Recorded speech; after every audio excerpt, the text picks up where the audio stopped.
तर सुधाकर बडगुजर प्रकरणावरून आता राजकारण तापलंय। सत्ताधारी विरोधकांमध्ये आरोप प्रत्यारोप सुरू झालेत, पाहूयात।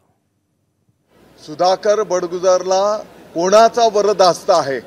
कारण कोणी मोठ्या व्यक्तीचा वरदहस्त असल्याशिवाय असं कृत्य सुधाकर बडगुजर करू शकत नाही आणि म्हणून याची सखोल चौकशी झाली पाहिजे आणि त्या चौकशीमध्ये जे काही निष्पन्न होईल त्याप्रमाणे कारवाई झाली पाहिजे।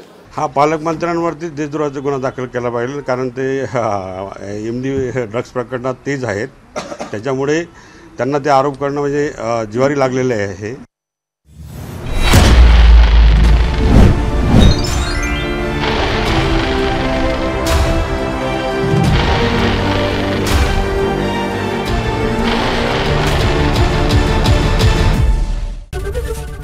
एबीपी माझा, उघडा डोळे बघा नीट।